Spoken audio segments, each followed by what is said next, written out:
Y para un lado, el país está perfecto y nunca ha estado mejor y las varas son increíbles y somos Arabia Saudita. eh, y para otros, estamos en Argentina, ¿verdad? Hace 5 años, en el peor momento histórico económico del país.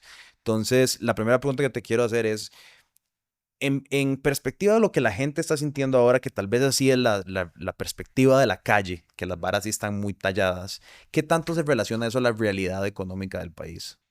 Yo creo que hay que escuchar la percepción de las personas. Es decir, básicamente, aunque las estadísticas macroeconómicas son promedios relacionados con toda la población o con una gran mayoría de la población, la verdad es que sí hay que entender que hay ciertos malestares para ciertos sectores o grupos específicos de personas que les afectan más particularmente. Hay realidades que no podemos, digamos, pasar por alto. Somos un país caro, ¿verdad? A pesar de que no tenemos una tasa de inflación alta, somos un país caro por diferentes razones que podríamos conversar si quieres. Eh, hay temas, por ejemplo, con el empleo, aunque la tasa de desempleo luce baja, la realidad es que detrás de las cifras de desempleo, por ejemplo, existen una gran cantidad de problemas estructurales que afectan más a mujeres especialmente, a jóvenes y a las personas que entran a los empleos de forma vulnerable en ciertos sectores informales o con empleos temporales. Entonces, las cifras macroeconómicas en general no lucen mal. Eso yo creo que hay que ser honestos y reconocerlo.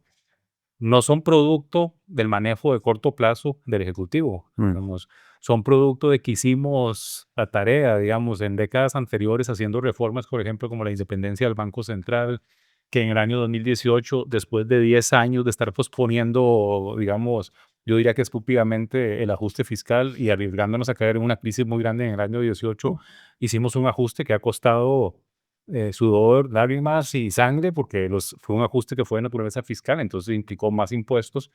Eh, Esas cosas han servido a que la coyuntura de corto plazo luzca bien, a pesar de que hemos enfrentado shocks importantes, pero donde está, yo creo, el principal tema es el olvido. Yo diría que hay dos grandes temas que nos van a pasar la factura o nos están pasando la factura.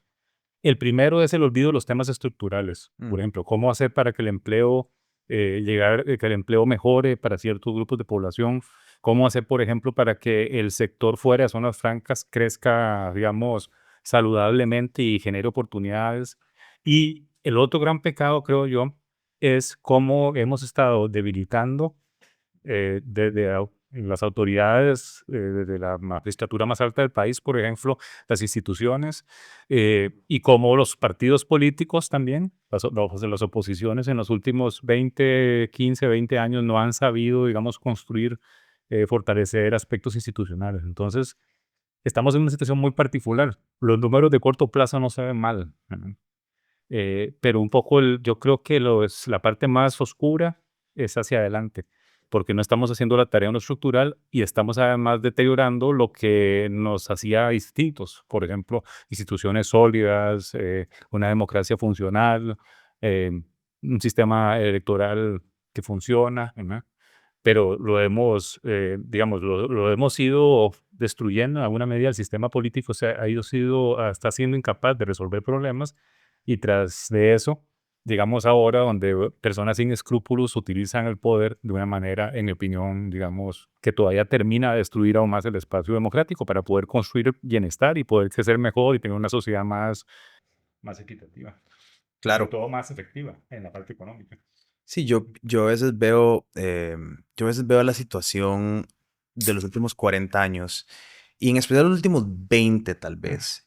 Y me agüeva, no sé la palabra, me agüeva, porque siento que entramos en los 2000 con una delantera de ventaja muy Ujú, amplia, ¿verdad? exacto. Veníamos cargando todavía lo que nos quedaba de estos grandes cambios institucionales que fueron revolucionarios para su época, la caja, la universidad pública, Ujú. la militarización del país, la inversión en educación, ¿verdad? Tuvimos desfases en los 80 con la crisis económica, está bien, pero digamos que veníamos como mucho más adelante, éramos como el único Asian Tiger de Centroamérica, digamos, si queremos verlo así, el único jaguarcito de Centroamérica, si queremos verlo así, válido. Eh, y en eso entramos a los 2000 y como que empezamos a desaprovechar Ujú. esa mecánica que nos pudo haber tal vez llevado a esa segunda revolución, ¿verdad? Esa Ujú. segunda apropiación de los recursos para pasar a una siguiente etapa. Y ahora quedamos con esas particularidades. Tal vez una de las que mencionaste que me gustaría entrar es que Costa Rica es muy caro. Ujú. Creo que es un sentimiento súper generalizado en la calle. Creo que los salarios mínimos del sector privado en especial, cuando los comparas al salario, ¿verdad? Promedio, digamos, no mínimos, promedios del salario privado, sector Ujú. público, el sentimiento en la calle es, madre, no me alcanza. No me alcanza, no me alcanza para, ¿verdad? Desde familias que no les alcanza para el día a día hasta personas que dicen, no me alcanza para vivir una vida que yo consideraría plena. ¿Qué tan cierto es eso en perspectiva de la religión? ¿Nos quejamos porque somos irresponsables o realmente Costa Rica es muy caro? No, somos un país caro. Ahí un poco lo importante es entender por qué es que somos caros. Y hay factores, digamos, que podríamos decir, entre comillas, buenos que nos hacen caros.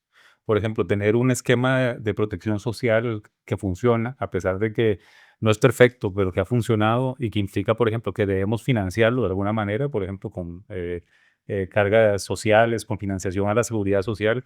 Eso hace, por ejemplo, que los costos laborales sean más elevados. Tenemos, como dijiste, salarios mínimos elevados, ¿no? Que eso es algo que en América Latina es poco común, ¿verdad?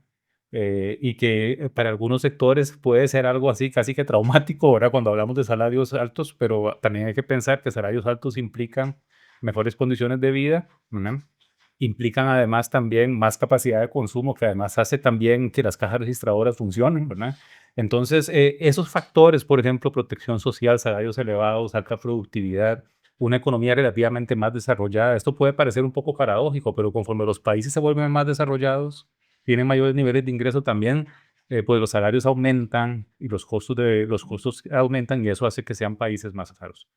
Tenemos también otras cosas por las que somos caros que no son buenas, ¿no? Y eso también hay que reconocerlo, ¿no? Uno de ellos, un problema es la competencia en los mercados. Mm, Si tienes pocas empresas vendiendo bienes, tienden generalmente eso a generar precios más altos en detrimento de los consumidores.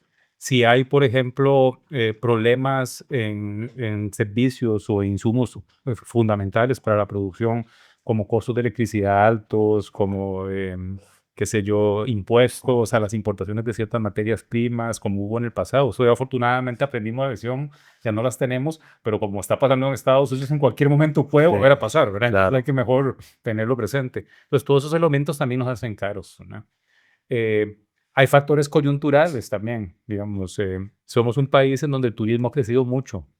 Los países turísticos son generalmente caros también. Entonces, una gran cantidad de factores que nos vuelven costosos. Ahora, el problema con el tema del costo de vida es que hay que saber diferenciar cómo atacarlo. Mm, Pues, por ejemplo, hay una cierta tendencia reciente, por ejemplo, a pensar que si yo deprecio la moneda o devalúo, como decíamos antes, la moneda, eso ayudaría, por ejemplo, a reducir los costos de vida. Eso probablemente es falso. Hay elementos, por ejemplo, que nos hace costosos que yo creo que ningún costarricense pues debería o desearía eliminar, que es el hecho de tener una seguridad social relativamente funcional, ¿no? Pero hay otras cosas como la competencia, como poder, por ejemplo, eh, con pragmatismo y con, digamos, visión de largo plazo, mejorar el tema del costo de la energía, el transporte de mercancías y de personas en la ciudad, que uno a través de esos mecanismos podría hacer que los costos de vida por lo menos no sigan creciendo o permitan, digamos, manejarlos de mejor manera. Pero como todo en la vida, digamos, ni hay una respuesta sencilla y no hay una solución generalmente útil. Sí, claro, sí, no es una cosa que uno jala y activa y sí, esto otro exactamente. va No a es un tener. interruptor que uno puede estar, pero es ahí donde entra un poco lo que te decía al principio y me gustó mucho eso que dijiste hace algunos minutos, antes de la pregunta del costo de vida. Es decir, hay muchas cosas que no tienen soluciones fáciles, pero tendemos generalmente por intereses, ya sea de grupos de interés, grupos de presión o por interés político, por ejemplo, a evitar las cosas incómodas, ¿no? Y no pensar en las cosas estructurales, ¿no? Y desgraciadamente las cosas estructurales son probablemente en las que deberíamos estar más ocupados porque son las que crean las diferencias. En lo que dijiste al principio, por ejemplo, en 1940, 1950, pensar en una protección social como la que empezamos a construir en esa época era algo pues europeo, literalmente. Era una visión de traer eso y que rindió frutos. No solo frutos en mejorar calidad de vida, sino frutos también empresariales, porque todos estos call centers y los ingenieros costarricenses, ingenieros e ingenieras costarricenses que están trabajando ahora en estas empresas, fueron familias que aprovecharon las mejoras en salud, en educación de los años 50, 60 y 70, ¿verdad? La estabilidad macroeconómica que estamos experimentando recientemente y que y algunos tratan de apropiársela, me parece a mí un poco manipuladoramente, ¿verdad? Y otros también tratan de denostar también un poco manipuladoramente, ¿verdad? Hay que ser en ese sentido realistas. Es producto de las reformas después de la gran crisis de los 80, Ujú. que nos quemamos con leche, ¿verdad? Y por lo menos hicimos ciertas reformas que nos permitieron enfrentar shocks muy complicados recientes de una manera razonable. Un poco me gusta, lo que me gusta de lo que estamos conversando es ese tema de pausadamente tratar de entrar a los temas más estructurales, que es lo que casi no hacemos en Costa Rica. Nos da mucho miedo en realidad. Sí, creo que tenemos una cantidad de temas que no estamos, es que queremos resolver ya porque hay bueno, creo que hay un sentimiento de desesperación Ujú, que se resume en lo social, digamos, la gente quiere una respuesta rápida a las cosas y ujú. al mismo tiempo política porque se ocupan ganes políticos. El problema es que los ganes políticos normalmente los vas a ver en 20, 30, Ujú. 40, 50 años, no los vas a ver hoy. Y las reformas tienen costos, que además de que queremos las cosas rápido y que queremos éxitos rápidos, también a veces nos cuesta entender que que las cosas a veces cuestan, ¿verdad? Y en ese sentido, entonces tratamos de evitar esos costos. Entonces quedamos capturados un poco en esa, digamos, en esa, ¿cómo podemos llamar? Es una especie como de vetos colectivos, ¿verdad? Ujú. Donde diferentes grupos de interés nos estamos como vetando entre nosotros o no sabemos cómo sentarnos a dialogar sobre ciertos temas, ¿verdad? O nos volamos garrotazos sobre temas, digamos, menos importantes en lugar de construir un espacio de discusión, porque todas estas cosas requieren espacios de discusión. En los 40 fue esa, digamos, eh, curiosa coalición de fuerzas de grupos conservadores con izquierda, iglesia. Después, después de la revolución de 48-49, digamos, esa me parece a mí cosa extraordinaria que fue el hecho de que entendiéramos, por ejemplo, que deberíamos mantenerlo avanzado en los 40 y 50 y después pensar en más desarrollo social y más crecimiento productivo en los 80, después de esa terrible crisis, digamos, internacional y local, que pudiéramos hacer reformas que costaron mucho, que hicieron falta más, pero que nos ayudaron a ser un poco más estables. Y así podemos ver, es decir, las sociedades y las democracias no se construyen, que a veces creemos que se construyen simplemente por ir a votar cada 4 años y que haya cambio de presidentes o diputados. Y en realidad, si ves, todas las cosas que funcionan han funcionado básicamente porque han habido personas que en lugar de autocancelarse, o peor aún, lo que está sucediendo recientemente, que se están amenazando de autodestruirse, Sí. ¿verdad? Se sientan a conversar y ya alcanzar acuerdos en ciertos temas, ¿no? Un tema que creo que también tiene a todo el mundo pensando de qué va a pasar y cómo va a pasar es el dólar. Ajá. La economía costarricense cada día se ha dolarizado más en una parte de la economía y otra parte de la economía sigue muy regularizada con el colón y pues Ujú, uno va a la soda y compra en colones y demás, pero grandes transacciones nacionales están ocurriendo en dólares. ujú, Bueno, justo ahora vimos los 3.000 millones de FIFCO, ujú. que eso también lo podemos conversar porque es interesante ver, digamos, qué impacto en impuestos. Tiene que ser la transacción de impuestos más grande de la historia Probablemente va a haber del un país. ingreso para el gobierno ahí. Ujú. Pero bueno, en términos de la dolarización de la economía y la utilización de dólares y el tipo de cambio como está Ujú. hoy, ¿qué pensás? ¿Qué está pasando? ¿Por qué empezamos hace 2 años con un dólar casi en 700 pesos y Ujú. de ahora parece que vamos a volver como a 2004? Sí, ahí esa es una muy buena pregunta, porque ahí también me parece que es uno de esos temas en donde a veces no nos hemos dado cuenta de los cambios que han sucedido en la economía costarricense en los últimos 20 años, que es un poco donde nos llevan ahora, ¿no? Eh, para ponértelo en sencillo, digamos, el tipo de cambio en una economía como Costa Rica es como el compensador de un carro. Es decir, una de las funciones del tipo de cambio es que cuando nos vamos en un hueco, igual que un compensador, el carro no se desarme. Si uno anda, mi carro es viejito, entonces si yo me voy en un hueco y el compensador está malo, el carro se me destruye, ¿verdad? Entonces el tipo de cambio tiene una función que es la de cuando la economía se ve en un hueco, esa subida del tipo de cambio, aunque nos duele a todos, lo que manda es una señal y permite que la economía se ajuste ante el shock y no nos vaya peor. De hecho, veamos que los países, por ejemplo, que tienen la mala costumbre o han tenido la mala costumbre, incluyendo a nosotros en los 80, de no permitir que el tipo de cambio suba cuando debe subir, ¿verdad? Generalmente termina mal, porque termina desarmándose la economía. Nosotros lo experimentamos en los 80. Entonces, hay un componente que tiene que ver con eso. Entonces, por ejemplo, cuando vemos los últimos 10 años, ¿verdad?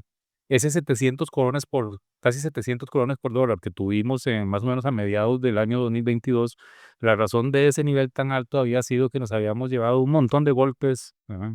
Eh, que habían hecho que la economía debiera ajustarse en la dirección de un tipo de cambio mayor.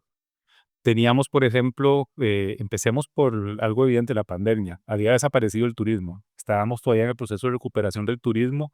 El hecho de perder una cuarta parte de las exportaciones totales de bienes y servicios, pero literalmente perderlas, porque recordemos que desaparecieron más de 3.000 millones de dólares anuales de ingresos por turismo. Eso en cualquier economía con tipo de cambio flexible lo que hubiera hecho es subir el tipo de cambio. Luego, no, luego viene otro golpe. No sé si te acuerdas de la crisis de los contenedores Sí, claro. y los aumentos en los precios de materias primas. Bueno, los precios de las materias primas a nivel global aumentaron 200%. Uf, o sea, y nosotros, solo piensa, por ejemplo, en la gasolina que como países importamos. Eso se duplicó. Cuando suben las importaciones, el tipo de cambio tiene que subir. Luego, a mediados de junio del 2022, a alguien, al presidente en casa presidencial, se le ocurrió convocar una conferencia, no sé si la recuerdas, una conferencia de prensa a las 4 de la tarde un domingo, para decir que la política del Banco Central anterior había sido equivocada y que no había reservas. ¿Qué crees que pasó el lunes? El tipo de cambio aumentó, Sí, claro, de porque cuando acuerdo. una figura de autoridad llega y dice un mensaje irresponsable, pues el tipo de cambio llega y ahí fue cuando llegamos a esos 700 colones por dólar. Ahora, ¿qué pasa? Lo que pasa es que esos shocks fueron quedando atrás, digamos. El turismo se ha recuperado. Hemos tenido un inicio de año, por cierto, del turismo no ha sido muy bueno. Después podríamos conversar sobre eso si tienes tiempo. Pero este turismo se recuperó y de hecho más que se recuperó, especialmente en el año 2023, que fue muy bueno en materia de ingresos turísticos. Luego los precios de las materias primas se quedaron altos, pero desde el pico más alto cayeron 30%, entonces hubo un pequeño alivio, ¿no? Mientras tanto, además, bueno, se calmó el mercado cambiario después de que el Banco Central tuvo que intervenir muy fuertemente 2 o 3 días después del mensaje desafortunado de Casa Presidencial. Y pues además en medio de eso también las exportaciones de bienes y servicios, call center, servicios sofisticados, exportaciones de zonas francas y fuera de zonas francas, pues han ido también creciendo muy fuertemente y eso ha hecho que también el tipo de cambio caiga. Los países que tienen éxito exportador, generalmente ven en el largo plazo su moneda apreciarse, y eso es un poco también el otro factor que ha estado moviendo, que ha provocado, ha movido la economía en ese sentido. Costa Rica ha cambiado mucho en los últimos 15 años. Por ejemplo, es una economía que tiene ahora un superávit en las balanzas de bienes y servicios. Es decir, eso lo que significa es que exportamos más bienes y servicios de los que importamos. Y además hay otra cosa que ha cambiado mucho que a veces se nos olvida. Lo que pasa es que eres muy joven, digamos, por suerte informado, entonces estoy seguro que debes saber esto, pero, pero a lo que me refiero es, en el pasado, por ejemplo, cuando teníamos regímenes cambiarios diferentes al que tenemos ahora, el de las mini devaluaciones, no sé si tal vez habías escuchado en algún momento, generalmente devaluábamos en la moneda la diferencia entre la inflación interna y la inflación internacional. Entonces, por ejemplo, si la inflación en Costa Rica era 20%, que yo sé que ahora eso suena así, wow, es decir, ¿eso hace cuándo fue? Bueno, hace 20 años atrás, la inflación en Costa Rica fluctuaba entre 20 y 40% anualmente, Wow. ¿verdad? Y la inflación internacional ha sido siempre generalmente 2, 3%. Entonces, en ese momento la moneda se devaluaba mucho. Pero desde el año 2015, la inflación en Costa Rica es igual o más baja que la internacional. Entonces también ese es otro factor, esa brecha más pequeña es otro factor que conduce a que haya habido una apreciación nominal y de la moneda. Mezclando todo esto, digamos, que te he estado explicando, un poco a mí me parece que en realidad el mercado cambiario costarricense sí ha estado mostrando el valor del colón, digamos, y que ahí es otro de esos casos en donde nos ponemos a discutir sobre cosas como que nos distraen de las cosas significativas. Por ejemplo, el colón está más o menos en su valor correcto, en mi opinión. Algo entre 505 y 515 colones por dólar en este momento es un nivel correcto del tipo de cambio. La pregunta que uno debería hacerse es, bueno, ahora que después de esos shocks, de esos sustos, que el tipo de cambio está más o menos en el nivel de equilibrio, ahora la pregunta es, ¿hay ciertos sectores o personas que se están perjudicando? Mm. Y entonces para tratar de entender cómo resolverlo, porque la respuesta no es devaluando, digamos. Si devalúas la moneda, probablemente para que ciertos sectores obtengan competitividad, lo que vas a generar es inflación y después todo se va, lo que escribes con la mano lo borras con el codo. La pregunta es cómo hacer que esos sectores sean más eficientes, empática, ayudarlos de una manera empática, no diciendo que busquen que Claro. se busquen otro negocio, sino ayudarlos de manera de entender que hay personas, familias en esos sectores, que hay algunos que con más productividad, que con otros tipos de apoyo podrían, digamos, de nuevo montarse en la ola y salir adelante, y hay otros que, pues, que habrá que habrá que propiciar la forma en cómo ayudarles para que se muevan a otras actividades más productivas. Desgraciadamente, eso es la historia de la economía. Los premios Nobel de Economía que recientemente, el día de ayer, eh, premiaron, pues justamente hablan un poco de ese proceso de destrucción creativa que hay en general en las economías como la nuestra. Yo me acuerdo de un profesor de economía que tuve que me explicaba que en Estados Unidos, cuando pasan el modelo de trenes de carbón, que uno de los sindicatos de los maes que echaban el carbón al tren Ujú. pasaron a hacer waivers. Entonces eran durante, no sé, hasta el día que se retiraron, y el trabajo de ellos era saludar a la gente cuando pasaban, porque pues claramente no puede solo destituir una cantidad, ¿verdad? Y dejar un sindicato sin... Es un poco lo que estamos viendo con los arroceros acá. Bueno, el tema del arroz en sí pues, es muy complejo, pero cuando yo tengo la conversación y la tuve reciente con un amigo que me decía, Mila, estamos, vea, la voy a subir aquí, usted, venga, venga, señora, 10 años. Em, un amigo que me decía que, madre, es que no son competitivos, ¿qué vamos a hacer? El mercado internacional. Y yo digo, puta, a ver, está bien, no tienen un nivel de competitividad comparativo, lo que sea. Siguen siendo familias que llevan Ujú. décadas de subsistir de una forma integral, de bretear, trabajan en una industria, ¿verdad? Agraria, que es de las más complejas, más duras. Puta, si llueve mucho se te jode la cosecha, si llueve muy poco se te jode la cosecha, si llueve justo igual se te jode, o sea, es sumamente complejo. Decirle a un montón de gente de la noche a la mañana, mae, de ahí les toca ir a aprender a codear, como era la frase gringa hace un par de años, learn to code, ¿verdad? Ujú. Me parece no solo falta de empatía de una sociedad que debería ser solidaria, sino que también es responsable por un mercado económico. Es la gente que gasta y que compra camiones y tiene carros. Y... Entonces, creo que cuando estamos en un proceso ahorita de transición económica en muchos modelos, es importante lo que decís, o sea, empezar a valorar, bueno, sí, la transformación económica no solo viene para los arroceros, viene para un montón de sectores que se están modernizando con inteligencia artificial y tal. Si la política estatal es de, ay, sorry, sorrito, creo que no solo vamos a perder el país, vamos a perder un montón de oportunidades de eficientizar y crear más espacios No, económicos. efectivamente. Y digamos, ahí yo creo que eso que estás diciendo creo que tiene dos elementos que son bien importantes. Uno es tratar de entender que el cambio tecnológico y el cambio en nuestras economías, digamos, es el cambio, es como la constante. Esto suena como mucho como una perogrullada, pero en realidad es así, es el cambio es lo permanente. Y ese cambio es constructivo en la medida que permite que los recursos y se pueda crecer más, ¿no? Se pueda crecer más. Después deberíamos pensar, digamos, si ese crecimiento se está distribuyendo más equitativamente, que esa es otra pregunta, esa es otra pregunta distinta que requiere medidas diferentes, pero que introducir la innovación y permitir que los mismos mercados vayan generando oportunidades, eso es fundamental.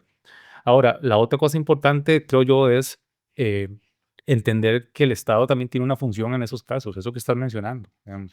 Yo creo que uno de los grandes problemas de los años 80 para nosotros fue que durante la crisis nos fue muy mal y una parte del problema fue que en los años anteriores el Estado, digamos, metió las patas en muchas cosas, la verdad, en muchas cosas que tenían que ver con eh, apoyos productivos, ¿no? Y eso fue parte, una de las razones de la crisis. Y la otra cosa grave fue un poco esa visión más egoísta, neoliberal, que llaman algunos, ¿verdad? También hizo que que empezáramos, que todavía predomina en algunos sectores, ¿verdad? Pensara que la iniciativa individual pura, esa idea Mm. de la mano invisible de Adam Smith y de esa visión del capitalismo salvaje era lo único necesario para poder crecer. Y en la realidad es que los países que han sido exitosos, ¿no? Y incluyendo desde los que uno pensaría, como los Estados Unidos, muchas actividades se han desarrollado y los países han crecido porque en algún momento también hubo un apoyo gubernamental. Ahí la clave es que las políticas sean, yo diría que tengan dos características importantes, que sean realistas, que estén bien diseñadas y que sean bien financiadas. Mm. Entonces, por ejemplo, lo que mencionabas del arroz, vamos a ver, no tiene nada de malo, por ejemplo, me parece a mí, que el Estado trate de apoyar o que la sociedad trate de apoyar a través del Estado o de políticas públicas a ciertos sectores. Ahí la pregunta que hay que hacerse es, bueno, ¿cómo hacerlo de la manera más eficiente? En el sentido de que, pongámoslo en estas palabras, joda menos otras cosas, ¿no? Y la otra cosa es cómo hacerlo de manera transparente y sostenible en el tiempo. Y es ahí donde quizás hemos fallado en algunos temas. Pero sin duda, por ejemplo, en la parte agrícola, ¿no? En la parte agrícola, sin caer, por ejemplo, en lo que a mí me parece que es quizás un poco romántico y a veces también ideológico, que son los temas que tienen que ver con soberanía alimentaria, ese tipo de Mm. cosas. La verdad es que existen personas y familias que están ahí detrás, ¿no?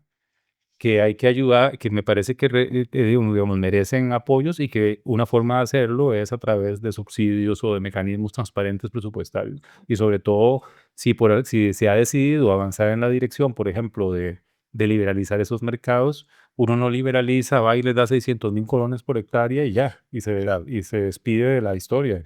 Tiene que ser un proceso, una política pública que sea, pues que tenga sentido, ¿no? Claro, igual creo que ahorita la visión de qué significa el neoliberalismo, la economía, Ujú. ha cambiado mucho. O sea, vemos a Trump con aranceles, ¿verdad? Que no le ha Sí. hecho un republicano en 1900. Yo se le he dicho a Ronald Reagan que le va a poner Exacto. aranceles a la economía. Digo, te manda al muro de Berlín, el Sí, mae. exactamente. Bueno, Eh, este giro que está tomando, digamos, ciertos grupos conservadores o ciertas derechas en alguna medida nos hace extrañar a Ronald Reagan, ¿no? En es más algunos bien casos. es muy extraño porque Exacto. es proteccionismo. Ujú. Digo, es proteccionismo no al TLC, visto desde la política de Donald Trump. O sea, ¿quién hubiera pensado, verdad, que eso sería la visión de mundo Sí, en el 2025? Que el presidente republicano de Estados Unidos sería anti-libre comercio. sí, exactamente. Es No, muy y que se contrario. destruyera, por ejemplo, que se destruyera todo eso que se construyó bueno, desde la Segunda Guerra Mundial, pero especialmente en los 90, que fue toda esa red de producción, de cadenas de valor a nivel global, que la verdad es que han hecho que muchos países estén mejor, incluyéndonos nosotros, y quisieron que los Estados Unidos estuvieran mejor también en términos de menores costos de producción y más eficientemente, y que de un momento a otro las dinamitemos de esa manera. Es decir, estamos viviendo momentos muy, Muy muy particulares. particulares. Sí, exactamente. Cuando pensamos en la competitividad costarricense, creo que ahora hablabas, ¿verdad?, de que una de las cosas que Costa Rica siempre ha tenido es esta estabilidad gubernamental, el hecho, el hecho de que pues tenemos buena democracia, tal y Ujú, tal. Ahora a nivel regional, por primera vez en décadas, tenemos, yo diría, amenazas competitivas. El Salvador, digamos, Bukele está haciendo un esfuerzo gigantesco ujú, en tratar de atraer inversión foránea, tratar de abrir ujú, sus propias zonas francas con beneficios increíbles. Es una economía dolarizada, que también, bueno, ujú, podemos hablar de la dolarización, hablamos ujú, del dólar, pero no de la dolarización en sí, que también creo que propone ciertos riesgos a ujú, nosotros en cuanto de qué tan competitivos podemos ser. ¿Cómo ves hoy la competitividad costarricense? ¿Dónde estamos en el mercado? sí, esa es una muy buena pregunta. Vamos a ver, yo creo que hay como dos vertientes para tratar de responderla. Una que es la que a mí me preocupa más es que hay ciertos elementos de nuestra fortaleza competitiva que como te decía al principio, se han ido dinamitando o se están socavando en los últimos años. Por ejemplo, si le preguntas a cualquier persona de afuera, digamos, por mi trabajo, yo hablo mucho con empresarios, con calificadoras de riesgo, con analistas externos, ¿no? Y generalmente cuando se pensaba en Costa Rica, se pensaba en instituciones que funcionaban, en democracias, en una democracia sólida, en donde las elecciones, por ejemplo, pues no eran un tema como de grandes diferencias. Uy, perdón, sí. Sí, es que Vamos a... regresamos después de ese corte comercial. Y volvimos después de ese corte comercial de los patrocinadores, la zona franca, ¿no? Ahora hablamos de eso. No, estamos hablando sobre la competitividad costarricense. Mi pregunta iba por la rama de que históricamente Costa Rica tenía una ventaja gigantesca a nivel competitivo regional. Ahora, bueno, internacional también, ¿verdad? Se ve como un lugar muy atractivo. Poco a poco, la región ha crecido con sus capacidades de competir contra nosotros. O sea, todavía tal vez un Honduras, un Nicaragua está muy lejos, pero cada día más El Salvador, Guatemala, se vuelven lugares donde empresas como, no sé, Procter & Gamble podría decir, bueno, ahí puedo pasar mis oficinas para allá, puedo... Cuando pensás en la competitividad costarricense, ¿dónde estamos? ¿Cómo ves esa escena? Oye, ya me acordé dónde habíamos quedado. Súper. Lo que te estaba diciendo antes de la interrupción, digamos, era que hay un tema importante para nosotros que hemos ido perdiendo ciertas ventajas que se han erosionado. Una es el tema institucional. Una mezcla, por ejemplo, de un sistema político que en algunos temas es disfuncional, en el sentido de que no permite que se alcanzar acuerdos que permitan las reformas necesarias para mejorar competitividad económica, productividad o para hacer reformas en políticas sociales. Eso creo que nos ha traído como la sombra de que somos un país donde hacer cambios es muy complicado. Además de eso, conforme las campañas electorales y los actores políticos, me parece a mí, han tenido menos escrúpulos en términos de utilizar estrategias de polarización o atacar a los contrarios en su búsqueda por triunfar en elecciones. Eso nos ha añadido además las preocupaciones en relación con las instituciones, que es algo que no teníamos antes. Como te decía, por mi trabajo, hablamos con empresas multinacionales permanentemente, con calificadoras de riesgo, con gente que en el exterior está viendo Costa Rica por diferentes razones, no solo ya sea porque tienen bonos de gobierno o porque tienen interés en producir localmente. Y da un poco de tristeza ver cómo las preocupaciones ahora se parecen a las que ellos tienen en otros países de América Latina, que es un poco si la campaña electoral va a resultar en mucha violencia política o si los temas institucionales, por ejemplo, con el crimen organizado, con qué sé yo, la polarización van a minar la estabilidad democrática. Y eso es algo que se nos está escurriendo así de la mano, como arena, ¿verdad? Como como arena en la mano, y que es algo que nos puede pasar mucho la factura en el futuro. Luego también, por otro lado, el negocio, llamémoslo de esa manera, digamos, el negocio de la competitividad y la productividad requiere estar muy avispado, ¿no? Es decir, estar pellizcado permanentemente para tratar de ir buscando y moviéndose en oportunidades en diferentes aspectos. Y en eso a veces nuestra parálisis política no nos ha impedido hacer ciertas reformas o resolver ciertos temas o siquiera plantear ciertos temas que podrían ayudarnos a competir en la región. Tenemos todavía una ventaja, ¿verdad? A mí no me asusta tanto la competencia centroamericana, digamos, y esto no es por chauvinismo, ¿no? No creas que es el típico chauvinismo costarricense, digamos, en relación con el resto de la región, ¿verdad? Tiene que ver sobre todo un poco más porque todavía nosotros tenemos ventajas que el resto de la región no tiene, ¿verdad? Y de hecho, si uno ve, por ejemplo, la inversión extranjera directa en ciertos sectores en el resto de América Central, un poco lo que hemos visto es que se desplazan de Costa Rica hacia allá, especialmente actividades que aquí han dejado de ser rentables, justamente porque nosotros nos hemos movido a otras dimensiones, digamos, de más productividad y de más valor. Por ejemplo, en el caso de los call centers, no sé si has viajado por Centroamérica recientemente, pero te vas a dar cuenta que en muchas ciudades centroamericanas ahora están los call centers que aquí estaban hace 5 o 10 años. Los más simples, Muy bien por ellos, digamos, en ese sentido, pero nosotros todavía tenemos la ventaja de tener aquí, digamos, servicios más sofisticados. El gran reto es, yo creo, que esa dinámica va a seguir siendo así y va a llegar un momento en que ellos nos van a seguir pisando los talones y que nosotros tenemos que buscar cuál es la siguiente frontera de servicios o de producción que tenemos que tratar de alcanzar. Y es ahí donde quizás nos estamos quedando atrás, afectando, por ejemplo, institucionalidad como la que atraía inversiones, como CINDE, no tomando ciertas decisiones. Eh, pero sí, ciertamente, tenemos que preocuparnos por la competitividad, ¿verdad? Tenemos mucha competencia en algunas actividades locales, en la región, en América Latina. Nuestra competencia principal quizás en la región es México, ¿verdad? Que México es un monstruo en ese sentido porque tiene desde la producción, las manufacturas más livianas, tipo las que están en el resto de Centroamérica, hasta la manufactura más sofisticada que tenemos nosotros, por ejemplo, en implementos médicos, en servicios, y el sudeste asiático, ¿verdad? Y esa tarea es una tarea que nunca se acaba. Hay que estar permanentemente buscando oportunidades, ¿no?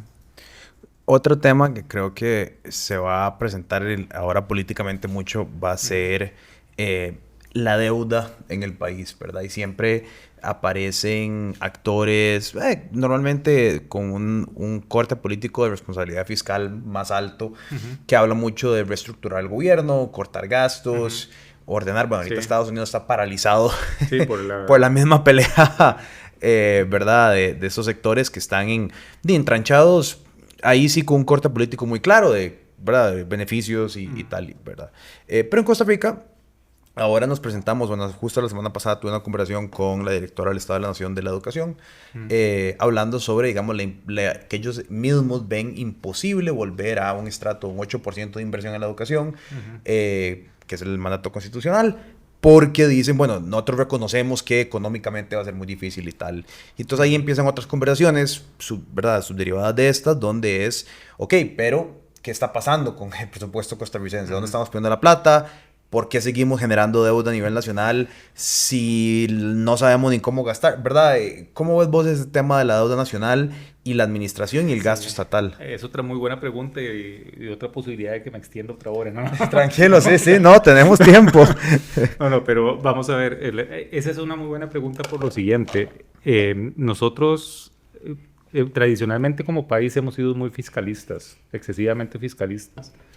Los balances presupuestarios, digamos, tener finanzas públicas sanas no son un fin en sí mismo, sino que es una forma de garantizar, por ejemplo, que las personas reciban del Estado servicios y reciban valor del Estado, ¿no? Entonces, por ejemplo, es necesario que las finanzas públicas estén equilibradas. Digamos, nosotros mismos hemos sido un ejemplo de mucha irresponsabilidad fiscal en el pasado, que nos ha salido caro. La crisis de los 80, que he mencionado varias veces, es un ejemplo de eso también en cierta dimensión. Y hemos sido también un país muy curioso, porque nos ponemos metas increíbles, ¿verdad? Pero somos pésimos financiándolas, ¿verdad? Las financiamos con deuda, pidiendo prestado excesivamente, y eso al final de cuentas la jarana sale en la cara, digamos, como decía don Eduardo Lizano. Entonces tenemos que no caer en esos extremos, digamos, no ser irresponsables fiscalmente, pero tampoco podemos pensar que los balances fiscales, tener bajos déficits fiscales, bajos niveles de deuda, eso es un fin en sí mismo. Y yo creo que varias veces en el tiempo, en la historia de Costa Rica y especialmente ahora, estamos otra vez cayendo en eso, ¿no? Recortamos el gasto público para poder mejorar los déficits fiscales, pero lo estamos recortando a lo loco, ¿no? Y es más, me corrijo, no lo estamos recortando a lo loco, lo estamos recortando donde es más fácil recortar porque las voces de las personas que se ven afectadas no se escuchan, que son los chicos que están en las escuelas, que son las personas que reciben asistencia social. Es más sencillo recortar ahí, por ejemplo, que reducir, qué sé yo, salarios o reducir transferencias a otros sectores de la sociedad que son más vocales o que tienen más poder político, ¿no? Pero la cuestión es que estamos, digamos, arreglando un problema, pero abriendo otro, ¿no? Estamos creando, digamos, vacíos presupuestarios que hacen, por ejemplo, que tengamos el desastre que estamos experimentando en la educación, ¿no?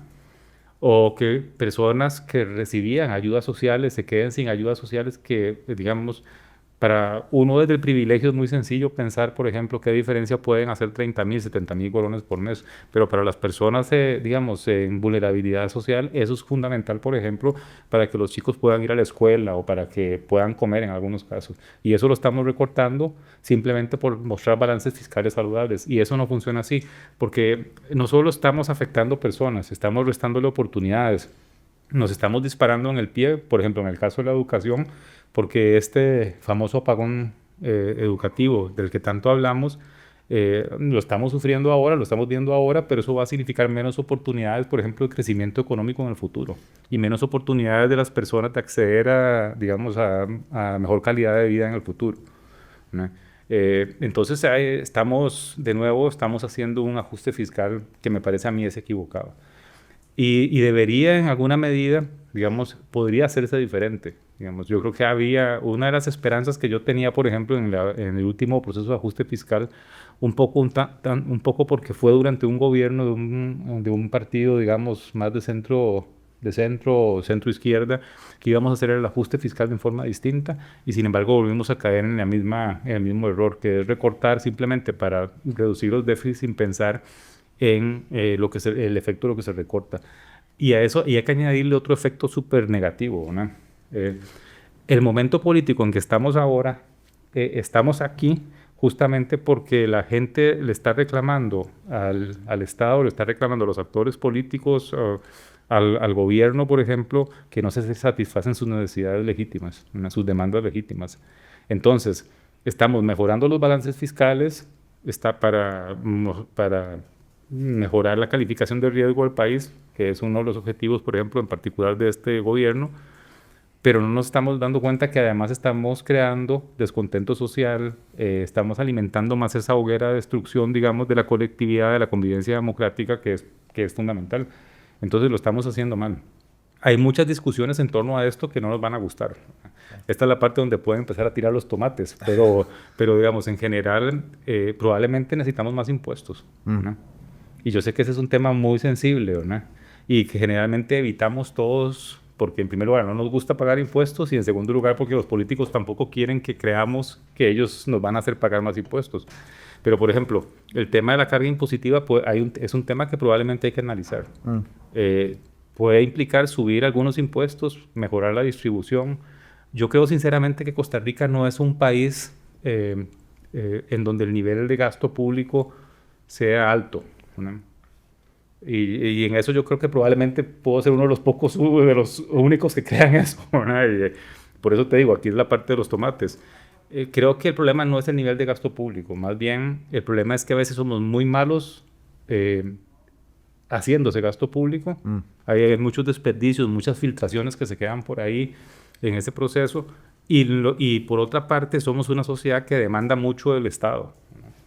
Queremos carreteras buenas, queremos buen transporte público, queremos educación, queremos salud, y esas cosas cuestan y las hemos estado financiando mal. Entonces esa discusión hay que tomarla. Digamos, ahora que estabas hablando de la campaña, a mí un red flag, por ejemplo, en caso de políticos, que me parece importante tener presente, es los primeros que te digan así, que va a bajar impuestos o que no hay que tocar la carga impositiva, aunque puede ser muy atractivo en el corto plazo, yo creo que te está mintiendo o vive en otro país, ¿no? Claro, bueno, eso fue una famosa promesa de campaña del actual presidente, Sí. Este rótulo gigante, no más impuestos, Sí, y vimos la carga tributaria subir, por supuesto. Yo creo que es interesante, bueno, y eso ya es a nivel político, pero creo que siempre es interesante cuando se hablan de los impuestos, porque, o del gasto estatal, porque rara vez me encuentro con un gobierno que no lo incremente, solo que para los fines políticos que les gustan. Ajá, claro. ¿Verdad? O sea, en este momento voy a volver a hacer el efecto de Trump, porque creo que es interesante, ¿verdad? Vamos, mete Dodge, mete recortes a la agencia, digamos, de protección del ambiente en Estados Unidos, pum, pum. Pero los agentes de ICE tienen presupuesto sin límite, ¿verdad? Tienen un bono de signing de $50,000. No, me están metiendo a la persona. Entonces, no está, o sea, la responsabilidad fiscal para algunos, para la protección del ambiente, pero cheque en blanco para deportar migrantes. fuera de la posición política de qué piensas si está bien o está mal, no podemos pretender que la visión era una, no sé, responsabilidad fiscal de reducción de gasto. Es simplemente el gasto donde yo lo veo factible. Como decís vos, creo que cuando alguien brinca y dice, no, pero es que en Costa Rica el Estado sí gasta mucho. Bueno, pero veamos, tal vez sí, tal vez tenemos que ver, no es que gaste mucho, es en qué lo gastamos. ¿En qué lo gasto exactamente? ¿Cómo podemos hacerlo más eficiente, mejor, verdad? Yo creo que nadie se quejaría si todas las calles estuvieran perfectas, si los estudiantes tuvieran buena educación, si fuéramos competitivos a nivel de STEM internacional. De ahí, ¿verdad? Si los hijos de todo el mundo tienen buena educación y tienen buenos trabajos, Claro. como Oman, que te regalan la educación y te dan gasolina gratis ¿verdad? Entonces creo que ahí hay un tema importante. Pero ves, en ese caso ahí es ahí donde uno ve un poco, yo diría como el desenfoque de lo político en relación con ese tema. Si le preguntas a los actores políticos, e incluso también no solo partidos o líderes políticos, sino también, por ejemplo, grupos de presión, ya sea sindicales o empresariales, todo es, bueno, hay que cerrar instituciones, recortar presupuestos, ¿no? Todo es como muy reflexivo, cuando en realidad probablemente si uno realmente está preocupado porque las demandas de las personas, las demandas legítimas, obviamente Claro, ¿no? yo quisiera andar en un BMW, pero no le voy a pedir al Estado que me regale un BMW, ¿no? Pero las demandas legítimas del Estado, lo que deberíamos buscar es una reforma del Estado que haga que las cosas funcionen, que el gasto en educación sea más efectivo, que midamos qué está sucediendo, que no se quede solo en salarios, que de verdad sepamos que estamos... Y en los tiempos que corren, digamos, no hay justificación para no saber lo que estamos haciendo, porque ahora sobran los mecanismos para poder saber si lo estamos haciendo bien o mal. Lo que pasa, ¿sabes? Es que nos tapamos como los monitos, ¿no? Sí, claro. Como nos tapamos los oídos, los ojos y a veces la boca también en estos temas. Hablando de las múltiples visiones de la economía, en Costa Rica, lo mencionaste ahora, tenemos todos muy diferentes. La zona franca, perdón, no sé si quieres. Te lo paso. Sí, por favor, gracias, voy a colgar acá. Tenemos las zonas francas y tenemos el resto de la economía. La zona franca creciendo al 11, si no me equivoco. Sí, de hecho, doble dígito. El último dato está más de eso, está casi 15, 16%. Imagínate, o sea, y el resto de la economía decreciendo. Estuvo estancado el primer trimestre y ya está creciendo a ese, digamos, nadadito de perro Sí. de los últimos 10 años. ¿Cómo? Y bueno, esta semana tuvimos una noticia gigantesca, el presidente en Twitter con Marta Costa, porque Marta Costa recomendó, bueno, hizo que posiblemente hay que poner impuestos a las zonas francas, todo el mundo brinca, porque, ¿verdad? ¿Cómo podemos pensar de este régimen de las zonas francas? ¿Qué tanto ha contribuido y está contribuyendo a la economía costarricense? ¿Y qué podemos hacer para fortalecer o hacerlo más simpático a el resto del país? Sí, bueno, esa es otra muy buena pregunta. Vamos, las zonas francas en Costa Rica son una fuente de crecimiento económico, eso sin duda. Digamos, no solo se han creado empleos de calidad, sino que se han generado ciertos encadenamientos con otras actividades productivas. Quizás el problema ha sido, ¿verdad?, no tanto las zonas francas, porque de hecho esos son otros temas tribales a veces. Por ejemplo, si le preguntas a partidos de izquierda o ciertos sectores, por ejemplo, probablemente te van a decir, sí, hay que cerrar las zonas francas porque es una barbaridad, una cosa así.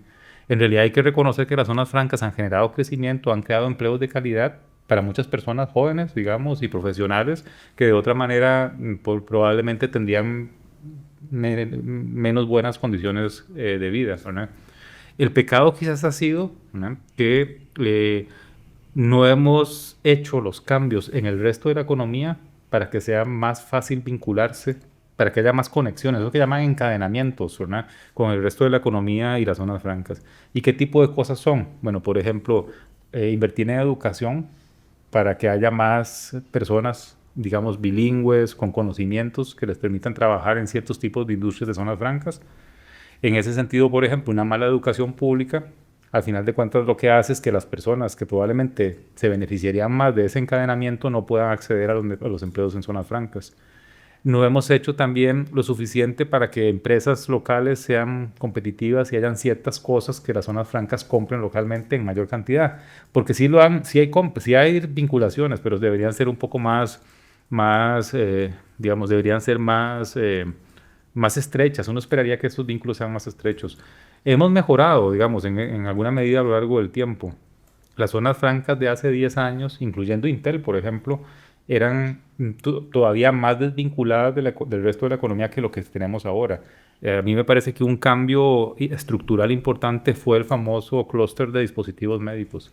Ese es el primer clúster en donde uno ve que hay un poco más de derrame al resto de la economía de esa actividad, pero aún así falta más avanzar en ese sentido. Entonces hay que modernizar más la economía local, hay que crear, digamos, ciertos espacios de apoyos productivos, de facilitar trámites, de reducir costos de energía que podían ayudar a que se conecte más El tema de la tributación de zonas francas es un gran tema, ¿verdad? También, porque las empresas de zonas francas no están en Costa Rica solo por no pagar el impuesto de renta, ¿no?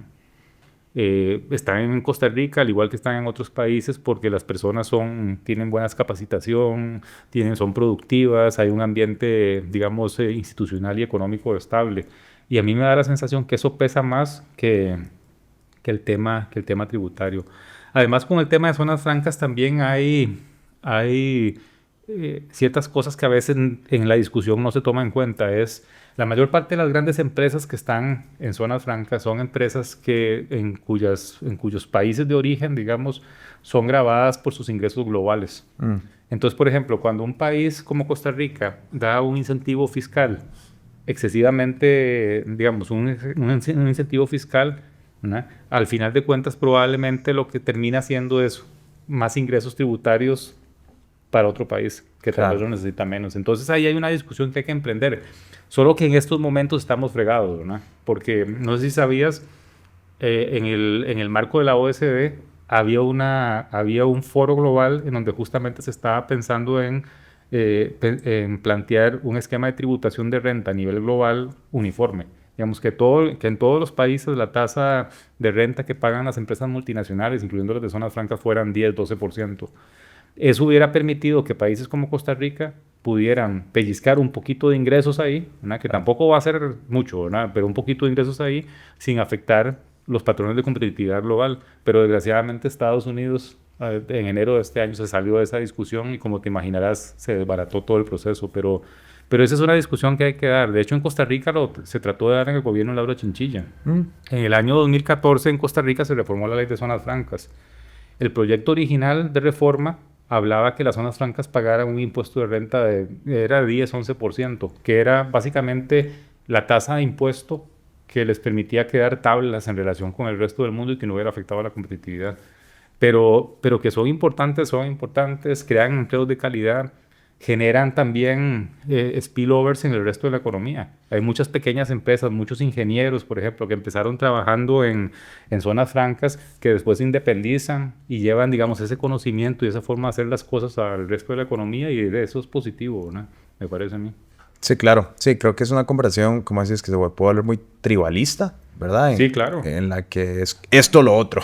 No, bueno, de hecho, si ves, por ejemplo, los grandes temas, que es la parte más patética, me parece a mí, de la campaña electoral, o de la discusión, en realidad no es solo campaña electoral, pasamos en eso todo el tiempo, digamos.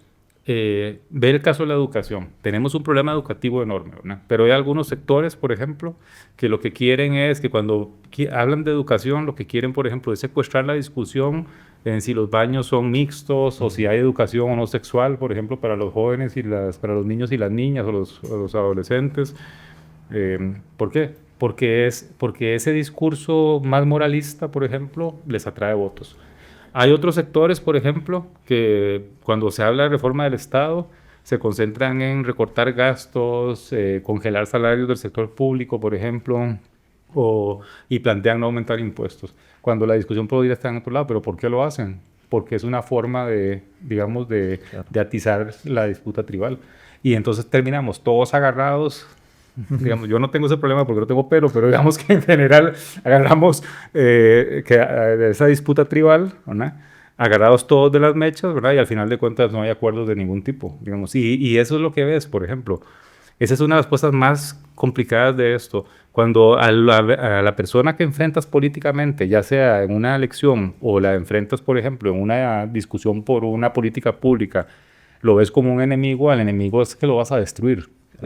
En política, digamos, al final tienes que sentarte otra vez con esa persona a negociar. Entonces, Sí, Sí, claro. ¿verdad? Hay que pensar en esa parte. Sí, yo creo que es que, ¿verdad? Es apelar a estos argumentos emocionales, que sí, claro, son emocionales. Y a mí también me chivea que las pensiones de lujo sean como Claro. son. Y sí, obvio, ¿verdad? Cuando uno escucha que el hijo de un ex juez, magistrado, no Claro. sé, que se gana 10 millones de cañas al mes, y uno dice, ¿y cómo puede ser? O sea, Ujú. pero también entiendo y soy racional en decir, bueno, la pensión de lujo de un MAE no va a reformar la política económica de Costa Rica y no va a hacer la diferencia si salimos adelante como país o no, ¿verdad? Exactamente. Entonces, que eso sea lo que se demuestra a nivel popular, yo sé que sigo una política, una estrategia política y demás, pero que realmente sean los temas en los que están centrados en la Asamblea Legislativa, pegados y debates, y uno dice, no puede ser que en extraordinarias, ¿verdad? Lo que se hable es de las pensiones de lujo, cuando eso no son las reformas tributarias, Sí. digamos, que estructurales que van a cambiar el paradigma del país. Sí, así es. El problema yo creo que sucede, ¿verdad? Es que en realidad es la intención de esos discursos. En realidad lo que quieren es o nuestro voto, nuestro like, digamos, en Facebook, o nuestro corazoncito en Instagram, ¿verdad? O lo que quieren es, digamos, popularidad, o lo que quieren es, digamos, presencia en redes o votos, pero en realidad no están pensando en resolver los problemas. Y entonces hay un poco ese es uno de los grandes problemas, por ejemplo, con el discurso del actual presidente. El discurso en realidad, digamos, tiene elementos de verdad, ¿no? Lo que estabas mencionando, por ejemplo, los problemas de inequidad, los problemas de distribución del ingreso, las capturas de ciertos sectores de presupuestos públicos, ¿no? Pero aquí el tema es, digamos, ese discurso tiene dos problemas. Uno, primero, es la violencia, ¿no? Que la violencia no va a permitir construir un acuerdo político cuando lo que quieres es matar al otro, literalmente, ¿no? Y desgraciadamente lo estamos oyendo, matar a otro, me refiero políticamente, ¿verdad? No vaya a ser después que se malinterprete, aunque como vamos es posible que esos riesgos existan en un futuro, ¿no? En primer lugar, la violencia, digamos, y el poco espacio de construcción política. Y la segunda cosa es la intención, porque entonces, si la intención es o totalmente personalista, o para ciertos, o digamos, la justicia es solo para estos sectores, como en Animal Farm, por ejemplo, hay algunos animales, digamos, Más iguales que más iguales otros. que otros, exactamente. Entonces, al final de cuentas, aquí el tema es de la intencionalidad, ¿verdad? Y de nuevo entender un poco que y aquí voy a sonar muy, tal vez ingenuo, no sé, digamos, la democracia es la solución al problema, no el problema. Y aquí nos están haciendo creer que es el problema, y eso es muy peligroso, ¿verdad? Cuando pensás en lo que los candidatos nos puedan traer a la mesa en propuestas, ¿qué te gustaría ver? ¿Qué te gustaría ver de un candidato en el periodo Sí. electoral? Bueno, yo lo primero que quisiera ver, ¿verdad? Es como no sé, como un talante más humano. Digamos. Es decir, me gustaría ver, digamos, una persona, un hombre o una mujer, por ejemplo, que, que no vaya con el garrote que estábamos hablando ahí, dispuesto a golpear a todos simplemente por ganar una elección. Ese primer elemento es importante. Eh, y que tenga la capacidad de generar emociones, porque en política, y tú lo sabes muy bien por lo que haces, ¿verdad? En política, como en todo en la vida, tiene que haber una emoción que lleve al cambio, o que toque a las personas, ¿verdad? Y que sea capaz esa persona de generar emociones, ¿para qué? Para que después nos sentemos a pensar en el futuro, ¿no? El momento electoral, yo creo que generalmente siempre decimos, oigamos propuestas. El momento electoral rara vez va a ser propicio para ver como para ver el futuro. Podemos tener algunas ideas de lo que quieren hacer, pero al final de cuentas el futuro se va a construir más en un espacio político más amplio. Pero yo diría que lo primero es ese respeto por las otras personas, y el respeto por las instituciones, y un poco ese espíritu como de construir en forma colectiva. Eso es en lo que yo me fijaría primero, ¿eh? Y las ideas obviamente cuentan, pero al final de cuentas el resultado de esas ideas no va a ser nunca, en democracia nunca va a ser la imposición de un solo grupo. Va a ser la discusión entre vos y yo, entre múltiples personas, ¿no? Entonces ahí lo importante me parece a mí es la disposición a escuchar, a explicar las posiciones y no pretender que todo se resuelve como un macho, digamos, A golpear la testosterónico mesa. golpeando la mesa, ¿verdad? porque eso así no funciona, así no se construyen, digamos, las soluciones, y menos se construye un país donde todo el mundo tenga, digamos, un espacio en diferentes sentidos, ¿no? Muchísimas gracias. No, gracias a vos, más bien. Creo que esas conversaciones son importantes. Creo que estamos viviendo momentos prolíficos en términos de grandes cambios, y creo que la intención del futuro gobierno va a ser intentar proponer grandes reformas. Ojalá sea así. Para un lado o para el otro. O sea, Así creo es. que cualquiera va a venir a intentar hacer reformas. Entonces, como dices vos, esas conversaciones, que todos los segmentos sean parte de esas reformas, es importante, porque si uno piensa que es dueño de la verdad y va a venir a hacer reformas, es muy peligroso. Sí, exactamente. Acepto. Si alguien quisiera leer tus análisis y tu trabajo, o buscarte, ¿dónde te puede buscar? Bueno, estoy generalmente en Twitter, ¿verdad? Y también, bueno, en La Nación publico una columna cada 15 días, y en realidad es por los canales normales en general. Súper, muchísimas gracias, man. No, gracias a vos más bien, y de verdad, qué buen trabajo haces ahí, aunque que probablemente no estoy en el target de edad, ahí lo soy, pues igual. Bueno, no, está pura vida. Y corte.